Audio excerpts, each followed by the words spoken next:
All right, we're gonna get started here in breakout room number 1. Like I said, my name is Gwen Valade. I am the Director of Inclusion for the City of Philadelphia Parks and Recreation Department. And today's breakout session is going to be about accessibility in outdoor park and playground spaces. And we're going to share some exciting updates and projects we've been working on in the accessibility space at Parks and Recreation. All right, so a little bit about the presentation today. We have 3 main themes here. We're going to talk about Philadelphia Parks and Recreation, the Rec for All strategic plan, which came out a few years ago to put us on a journey towards inclusion for our entire Parks and Recreation system. We're also going to talk about our newest initiative, which is our map of accessible features in parks, playgrounds, and outdoor spaces within Philadelphia. We have a lot of parks and playgrounds, so we are hoping this guide will make it easier to learn about what's accessible. And I'm also going to talk a little bit about the Office for People with Disabilities, which is a great office within the City of Philadelphia who also has a map of disability data, and it's a really great map if you are serving the disability population or you just want to be informed. So a little bit about me. I like to start every presentation that I do and just introduce myself a little bit. So I am a recreational therapist by background. I have been a rec therapist, I can't believe it, for over 10 years now. I worked at Kessler Institute for Rehabilitation in their spinal cord injury program, and then Inglis House, which is right here in Philadelphia, on their recreational therapy team. I also serve on the New Jersey Eastern PA Therapeutic Recreation Association. We work a lot with Temple and their recreational therapy program, which I'll tell you a little bit more about later on in the presentation. And I'm not a Philadelphia native, but I have lived here and been a Philadelphia sports fan, which is a tough thing to be today in particular, for 8 years. So I'm really excited to be here. I also just want to talk a little bit about my work in the disability space and why I do what I do. So there's a couple of different things that led me here. I am a person with a disability. I'm neurodivergent. I also have essential tremor. I worked in a program for kids with disabilities in my summer camp when I was in college. So that really led me to recreational therapy and providing recreational therapy services and becoming a CTRS.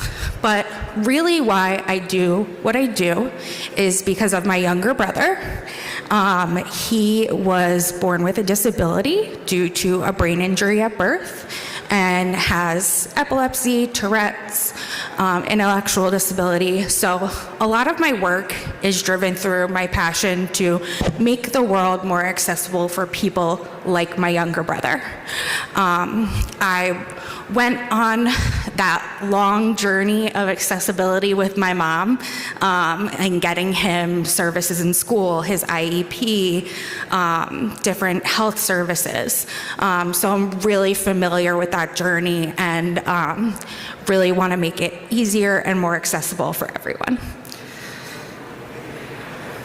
So the Rec for All plan came out a few years ago, and it's a strategic plan that Parks and Recreation put together and outlines steps to make the Parks and Recreation more inclusive across the board. So there are steps listed in the Rec for All strategic plan, and you can go on our website and read through the whole thing. It's there on phila.gov. But the strategic plan addressed things like having a director of inclusion to run all of these initiatives, and that's how I got here.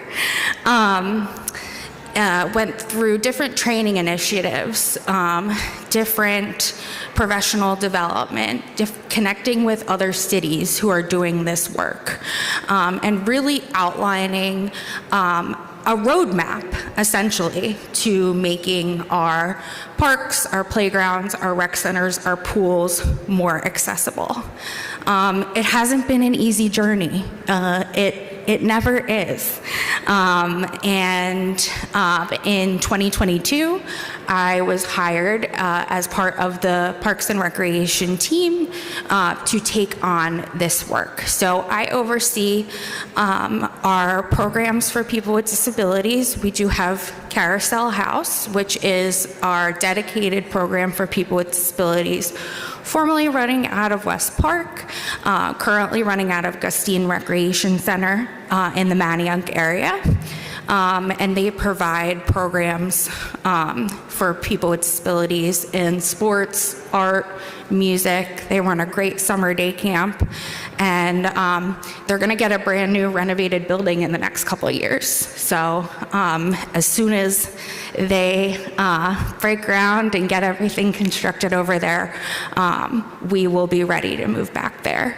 But what Rec for All really showed us was that outside of the Carousel House community, there are so many other Philadelphians with disabilities, and they live in all different parts of the city. One thing that I learned from the disability data map is that nearly 18% of Philadelphians have a disability, and that is the largest of any major city in the US. So having programs like the Inclusion Program, like the Office for People with Disabilities, who does wonderful work. We heard from them earlier in the day. It's really important because there are so many Philadelphians that need these services. So we created the Rec for All plan, and in that time, we've made a lot of progress, but there is a lot of work to be done. So since 2022, when I came on board with Parks and Recreation, we've doubled the amount of participants in our Inclusion Ambassador program. So our Inclusion Ambassador program employs people with disabilities, gets them into our rec centers, partners them with a staff member at their rec center to support them in working in the rec center, helping with special events, seasonal maintenance, field maintenance, different parts of the rec center community, and they are employed by Parks and Recreation. And it's one of my favorite programs because it gives individuals employment skills, they're learning on-the-job skills, they're connecting with the community, and they also get to engage in the rec center. So I always like to talk about the Inclusion Ambassador program first. We had 4 Inclusion Ambassadors at 4 different rec centers when I started, and now we have 8 with a list of a lot of other people who want to come on. So we've expanded that program. We added 16 new accessible pool lifts to our system. So previously we had those crank manual pool lifts, really old school. And since 2022, when I came on, I was able to educate our team about why it's important to have a mechanical lift, a lift that is updated and meets the ADA standards, and we've been able to get 16 of those. And they are in all corners of the city. We tried to spread them out to different pools so that lots of different neighborhoods can have access to them. If you've been to any Philadelphia recreation center or pool, you know that our buildings are pretty old, right? They're older than the ADA.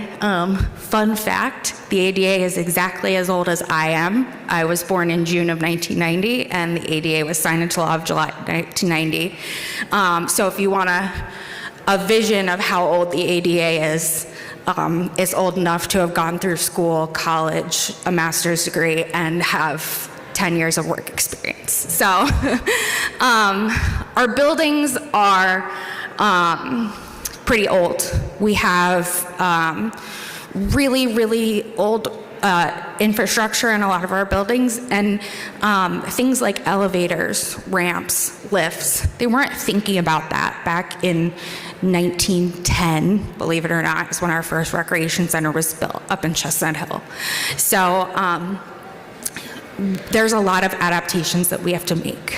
And part of what I do is going out to centers, out to pools, and figuring out which ones are appropriate for this equipment, because we want to make sure that folks can get up to the pool deck, that they have an accessible restroom, that there's a place for them to park. So that is part of what we've done. We also have our sensory-friendly swim program, which I also love because it's expanded really kind of rapidly over the last 2 summers. We had 914 different visits to our sensory-friendly swim program this summer. So it's really exciting to have that, and it gives folks an opportunity to go to the pool and have that quiet, more calm environment before the big crowd comes in. Because again, if you've ever been to a Philadelphia pool, you know that it is really loud, really crowded. It's the place to be. So we have sensory-friendly swim, where some pools open up an hour early, and that is designated for those families who need it. Picture that you see on the slide there is from our Water Tower Warrior sports program. It is an inclusive sports program that teaches fundamentals. And I put that up there because it's really it signifies a lot of growth in our system. Before I came on board, there were programs for people with disabilities, but a lot of them were centered around Carousel and that group and that community. And we really want to expand it so that, we have programs for people with disabilities specific to them at Carousel and at those places, but also so that a kid can go to their neighborhood rec center and get the services that they need. They don't have to travel all the way to West Park from Northeast Philly, Southwest Philly. So we're really doing a lot to bring inclusion across the system. We do have 160 rec centers. It's a lot of space, a lot of staff, and we have done a lot of extensive training with these folks. So I do a little Disability 101 training where I talk about some general policies, procedures, resources that folks in our recreation centers can connect with. But we've also expanded it and allowed our staff to sign up for some specialized training. So we had DHCC come in and do a sign language course with some of our staff. Disability Equality Education, who's here today, they're going to be doing professional development later this fall with our staff. So we're really trying to train our staff not only on skills, resources, what's out there, but have an overall culture change where we are inviting people with disabilities into our rec centers, into our parks, into our playgrounds. And it's not just that we have something for them, it's that we have something for them to feel like they're a part of the community and they belong. We did accessibility audits on about 95 sites, and that also I'm going to talk a little bit more about later in the presentation when we get to the map. But we're an old city. We're so old, we have a neighborhood called Old City, right?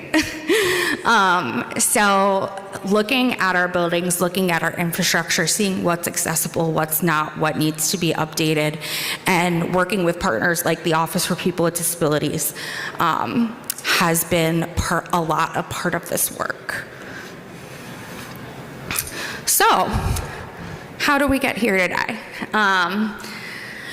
We had last year, and I'm going to start talking about the mapping project now because it talks about accessibility and information about parks and outdoor spaces throughout the city. But I had somebody reach out to me last year. Mary, who is with the health department, some of you guys might know her from the Children with Special Health Care Needs group. And parents in that group had a question, and their question was, which parks and playgrounds in Philadelphia are accessible? And you'd think the director of inclusion, they should have the answer to that, and I do. So the answer, okay, I was hoping somebody got that. The answer really is, what are your accessibility needs, right? I always say accessibility is a relative term. What's accessible to me as somebody who's neurodivergent might not be accessible to my neighbor who's somebody who uses a walker. What is accessible to somebody who uses a manual wheelchair might not be accessible to somebody who uses a power wheelchair. A great example is like a sports stadium that we're in right now. Sometimes those spaces, they can be really, really small. And we want to make sure that we're designing for more access and more folks to be able to use these facilities. So the answer to the question is of what is accessible within Philadelphia Parks and Recreation is, what are your accessibility needs? And we had to figure out a way to answer that question and get the information out there in an effective way. So that took us to our new project. We did some research, some focus groups with folks throughout the city. The Children with Special Health Care Needs support group was one of them. We talked to those parents. We talked to some of our stakeholders with physical disabilities. We really tried to engage a diverse group of people with disabilities in our initial research, because we wanted to know what they are looking for as far as information out there, how they can take in the accessibility information and make a decision about what space is accessible to them. Because as we move through renovations, new buildings, things like that, more things are going to get more accessible. But in the meantime, people with disabilities need to know what's accessible and what isn't. And even sometimes what exists, right? Before I worked at Parks and Recreation, I knew of the one or two rec centers that were in my neighborhood. I drove past Kendrick Recreation Center all the time. It looks like a big, scary old building. But I didn't realize that there was 158 more of these. So just having that information of knowing what's out there and where is going to empower people with disabilities to decide, you know, this is accessible for me, or this is a place I want to check out. Or even, you know, this is something that's lacking and I want to write to my council person or my representative and push for this inclusive or accessible element. So we talked to different groups of people in our initial research, and we talked to individuals with sensory accessibility needs. They told us that they look for, when they are choosing a park or a playground to visit, where fully fenced in playgrounds are. So this is an important safety feature for kids who might elope, kids who might try to leave the playground area. Philadelphia has a lot of busy streets, so we want to make sure that we're providing that information to parents who need that more closed-in area. Which playgrounds have communication boards? We have a couple that do, and a lot more coming. We have a whole another project in the pipeline to get some printed and hang them on some fences in our playgrounds, and then also to include them in future playground designs so we don't have to add them later. So in the coming years, as new playgrounds pop up, as we're able to add more things, you'll see more communication boards out there. But they wanted to know where these communication boards are. They wanted to know noise and traffic levels. Again, that can be sensory overload. If you're in a really, really noisy play space and you need that calm, quiet thing, you would want to know if the playground had pickleball courts. That might be a noise trigger, right? Pickleball's loud. So noise and traffic levels around the playgrounds. And they also wanted to know a playground's proximity to water. This is an important one because children with autism are sometimes drawn to water, and that can often lead to drowning. So knowing exactly where water is, playgrounds that are close to the Schuylkill River, things like that, so they can make that decision about this is a good playground for me to go to. We also talked to individuals with physical accessibility needs, and they wanted to know where roll-on play equipment was. So any equipment that you can roll right onto with your wheelchair and you don't have to transfer out of. Fun fact, minimal ADA standard is playground equipment that you can transfer onto. So the ADA does not mandate roll-on equipment, but my version of the ADA, it pushes for roll-on equipment. So that's the Gwen standard. Little fun fact for you. They wanted to know where roll-on play equipment was. There's not a lot of it, but it does exist. They wanted to know which playgrounds had interactive ground level elements. So elements that you could roll right up to, have the play panels, the different music sections and things like that, where those ground level elements are. They wanted to know what surfaces exist. So in the park and playground world, we have this thing called poured in place rubber surface. And it's a blessing and a curse because it does make it a lot more accessible as far as wheelchairs and is flat, but it's hard to maintain. It cracks just like the sidewalk does in the winter. So knowing where that exists and where there's parks that might have gravel or wood chips or different kind of surfacing, so they can make that decision. You know, if they do use a power wheelchair that can power right through those wood chips, maybe that's accessible to them and that's a place they can go to play. But maybe they're using a manual wheelchair and they need that flat surface. And also, which playgrounds have adaptive swings? Most of them do now. There, again, are many that haven't been renovated, but where those adaptive swings are throughout the system. And we also did some brainstorming too amongst our team, which was myself and my therapeutic recreation intern, Sarah, from Temple. And we thought it would be helpful to know where there was parking.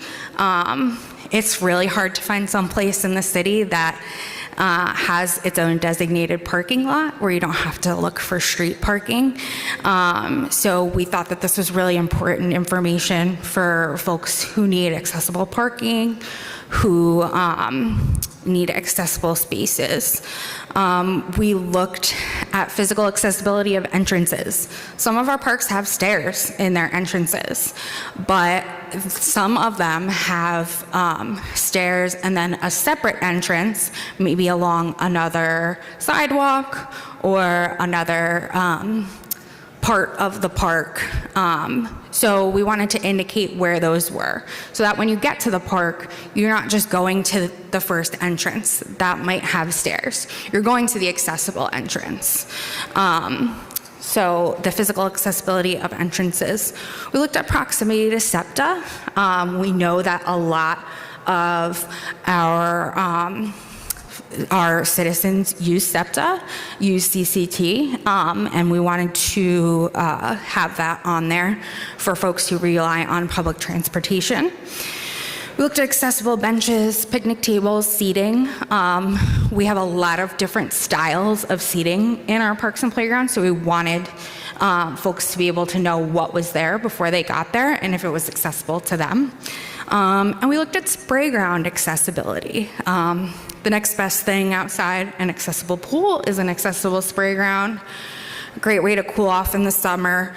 The one that is in that photo is brand new, just opened in August. It's not on right now because it's not the season, but it's at 48th and Woodland, and it's a really, really, really beautiful spot, and I would encourage you to go next summer when they turn the spray ground back on. They really did a deep dive into accessible features for this, making it flat, having elements that a child could roll under where they don't have to climb around something, having a shaded area for parents or for a child that might need a sensory break. So that is the brand new spray ground at 48th and Woodland. So we also looked at accessibility there because when it's hot in the summer in Philadelphia, you gotta have somewhere to cool off. So then we moved into the stage of accessibility audits and surveys. So we started that really near the beginning of this year. I have a Temple University therapeutic recreation intern join me every spring semester. And we built out some auditing for Sarah, my intern, to do over the winter and the spring while she was with us, to actually go out to all of these places and take note of all of these things, where there's parking, what play equipment is there, sensory considerations. And Sarah was able to survey a little over 70 sites, which is really impressive because she's running all around the city. We have, like I said, we have parks and playgrounds in every corner of the city. So she really did a great job of trying to visit as many and as diverse areas as she could. So really grateful to our intern, to Temple University Rec Therapy, who was really supportive of this project and who is also going to provide us with another intern next winter to continue some of this work. And Sarah collected thousands of data points, literally. So the way it ended up was an Excel sheet at the end of the semester with all different locations and what accessibility features existed there. And again, we're not done yet. We're going to continue on. We're working with our GIS team to map all of this data now, but we know that there's more places that we have to visit, more information that we have to collect, and we also know that sometimes accessibility changes, especially when you're looking at a place like a city where in the winter, over the winter, the sidewalk could become inaccessible, right? So we want to make sure that that's noted, that we are remedying that when we see that, but that information is out there so folks can know. So I wanted to go through a couple of highlights of our system, and really a big reason, again, for doing this is because knowledge is power. We have a huge system, and it's almost impossible for one person to know exactly everything that's out there. So I wanted to do some highlights of playgrounds that I really enjoy recommending because they have those extra accessible features. So Champions Park Playground, 910 Tustin Street, up in the Pennypack Park area in Northeast Philly. That beautiful piece of ramped playground equipment that you see at the top there, that is at Champions. And they have ramps going all through that play structure so that it's accessible to a wheelchair user. They can get to all of the different play features on there. They also have accessible swings. They also have a little stage where kids can do theatric play that has a ramp to get up to it. And my favorite part is that they have a parking lot. So you don't have to look for street parking. You don't have to do a drop off and then find a spot. You don't have to do any of that. There's a place to park. So that is Champions. And if you've never been there, I would encourage you to go check it out. I really love it there. Gorgas Park in Roxborough area, my neck of the woods up there. There's a roll-on accessible equipment there. There's a large, it's supposed to be like a seesaw kind of thing. I think it looks like a big boat, so I kind of call it the big boat. But we have one of those, and it has a little panel that pulls down, and you can roll right on that. You don't have to transfer out of the wheelchair. Somebody with a walker can easily roll right on it. And it opens up more play opportunities. There's also a bunch of sensory equipment, some interactive music panels, and things like that. So that's up in the Roxborough area. Wissinoming, I saw Representative Hohenstein here a couple of minutes ago, but that's part of his district. Wissinoming has a great playground. It's big, but it has roll-on play equipment. There is that photo at the bottom is of Lackman, which also has roll-on play equipment. There's a little, it's called We Go Round, which is like a spinner. And again, flat, flush with the ground, you can roll right onto it. There's also little seats. So a child with a wheelchair can roll onto it, and then siblings, friends, anybody that they're playing with can also spin around with them. And yes, at the bottom is Lackman. I love Lackman too because they have a bike path for kids that can ride their bikes and kind of like race around the playground. But in doing that, that also opens it up to a flat path for wheelchairs, right? So kids can race their bikes, they can race their friends in wheelchairs, and it's an inclusive experience. They also have a great accessible spray ground there. So Lackman is also up in Northeast Philly. And again, if you're looking for accessible play equipment, if you're looking for a place to take a friend, a family member, recommend them to go to, these are my top 4. We do have accessible playground planning in the pipeline. We have a project that's going to go up on the other side of Pennypack Park. We have inclusive playground plans for our Carousel House playground, which is going to go at that facility. So there are things in the pipeline. And again, as part of that culture change, has been a lot of me being the squeaky wheel to our capital team and our architects and designers, saying that you can design to the ADA, but that is not accessible to everyone, right? So we want to design beyond the ADA. We want to use the universal design principle, and I'll never stop saying it. Just going to continue to be the squeaky wheel, and hopefully that means that we'll see more equipment like this across Philadelphia. So the map. This comes back to our question way earlier in the presentation. what is accessible in Philadelphia as part of playgrounds and parks? And the answer is, what are your accessibility needs? So hopefully, the idea is that map addresses that. So you see a map there with a whole bunch of little points on the map.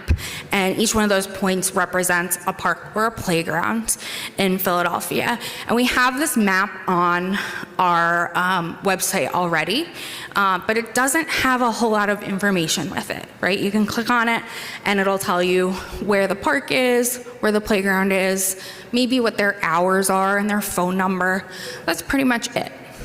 So our hope with this project is that you can go to this map, you can click on one of these little points, and this is gonna pop up.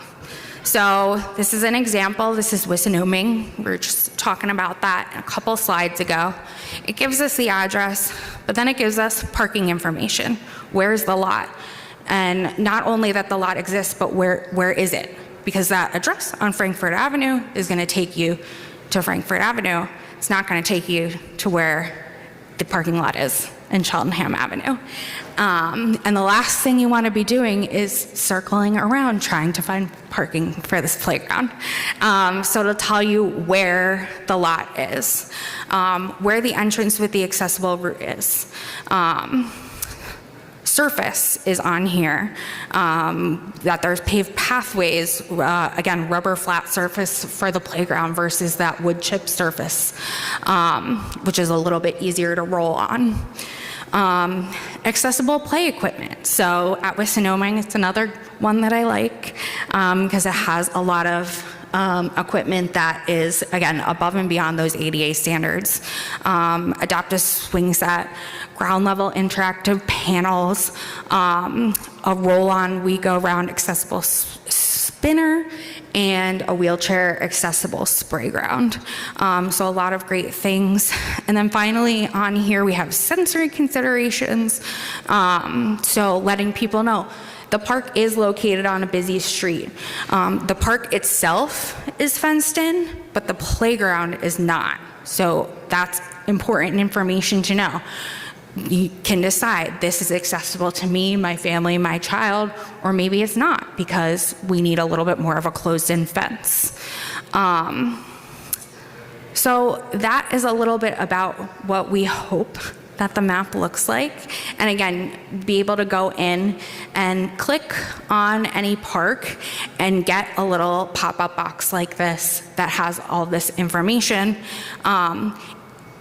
Really, in the end, it's probably gonna have more information than this because we collected so much data. This is just kind of all I could fit in the slide. But as we move forward with the project, we've talked about it with our GIS team about doing a filter where you can go into the map and actually check off accessibility features. So if you're specifically looking for a park that has a parking lot, or you're specifically looking for a we-go-round accessible spinner, you can click on those and it'll pop up on the map. We're not quite there yet. This is our whole process, but we're getting there. We developed the concept of this last year and did our community surveys, and then those initial site visits happened throughout the spring when we had Sarah, our intern, with us. So right now, we are in the data analysis, input, and mapping stage. So we have a GIS, Geographic Information Systems team within Parks and Recreation, and they're really wonderful. They're actually going through right now, maybe as we speak, each data point and putting it into a map, matching it with that specific geographic location, and getting all of this together with what we have so far. We hope to have an initial version of the map go out to the public early next year in January.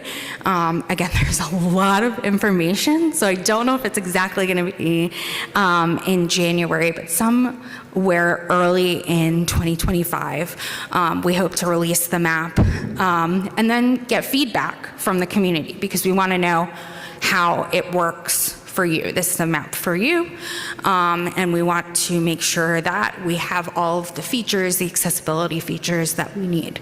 And then we're going to keep updating it. Like I said, we only got to about 70 sites. We have way more than that. So we'll continue to go out there, do accessibility audits, and look at other parks and playgrounds across the city. So stay tuned. And then real quickly, I just wanted to talk about Philadelphia's map of disability data. So the Office for People with Disabilities put out the map of disability data about a year and a half ago, I believe, maybe 2 years ago now. And they used the census data that was out there, coordinated with the GIS team over at City Hall, and was able to map, do a very comprehensive map of disability data in Philadelphia. So to find this map, oh, got a little cut off there, but you can go to phila.gov, go to the search bar and search Office for People with Disabilities, formerly the Mayor's Office for People with Disabilities, but now it's the Office for People with Disabilities, which is a wonderful thing. You can go to their resources page, and then there is that little medium size blue box that says Map of Disability Data in Philadelphia, and that's going to take you directly to the map. You can click on different neighborhoods, different zip codes, and get all of this disability information. And this is wonderful because it'll tell you where people with disabilities live. So you can click on your neighborhood and you can see the percentage of people who identify as having a visual impairment, the percentage of people who are under 5 years old who have a disability. That's going to be important, right? Because we want to know which groups of kids to design for and where they live in the city. So this is a wonderful tool, and while we're on the subject of maps, I always really like to share it with people, especially for folks who are out there serving the disability community. Really, really want to get those resources in the places that they need to be. We're a large city, and 18% of people have a disability. So this is a really great resource. I encourage you to check it out. And this is my contact information. Feel free to reach out to me. My email address is my first name dot my last name at phila.gov, so Gwendolyn Vliet at phila.gov. But feel free to reach out to me. We're always looking for feedback from the public about accessibility, about programs that you're looking for, just feedback in general, because we cannot have eyes at all times on all 160 recreation centers. I wish I could, but I can't. So feel free to reach out, be an active participant in this process. We really do appreciate it. And I see I have a question.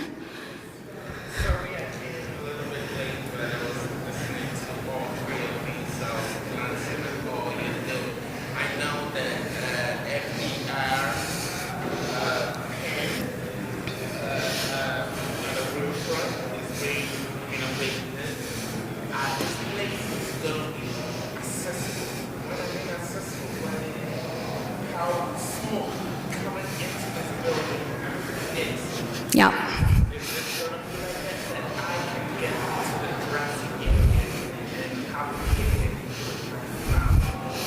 Mm-hmm.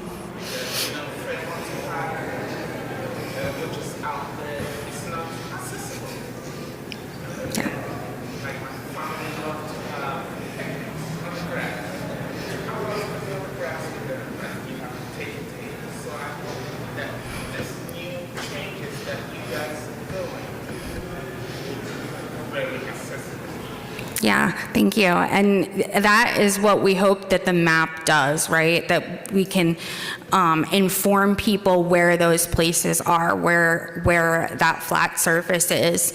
I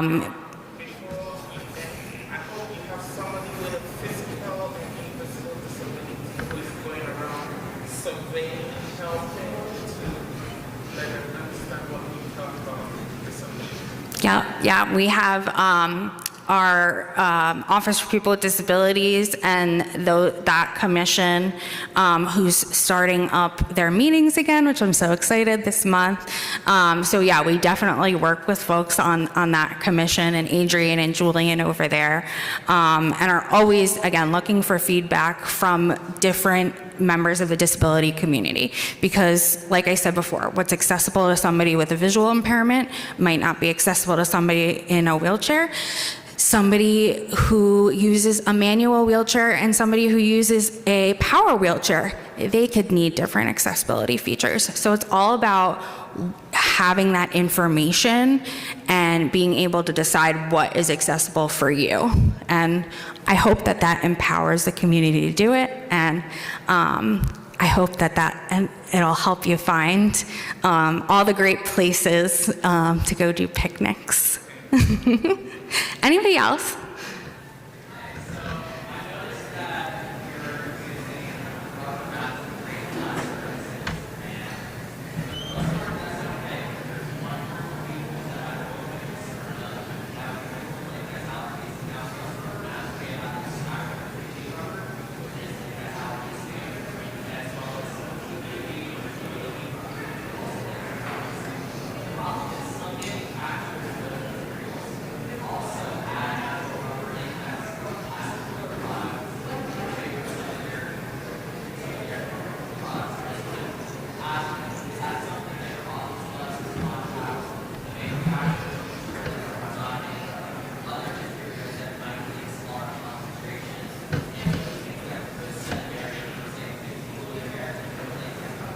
Yeah, great question. Yeah, we definitely do take note of, every material that we're using, and would have that information available if somebody were to reach out.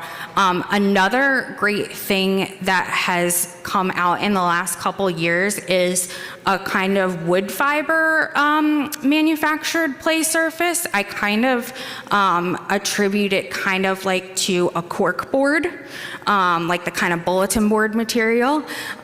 And they actually use that over at Verna Playground in FDR Parks, right around the corner if you want to check it out.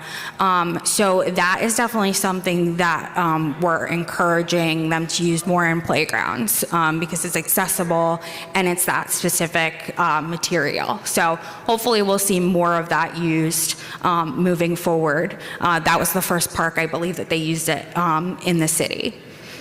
Thanks. Anybody else? Well, thank you so much. The legislative session is going to start in about 10-15 minutes, so I encourage you to get up there. It's going to be really exciting. And thank you for being here. I hope that you learned something and that we can all move forward to become a more accessible city one day at a time. Thank you.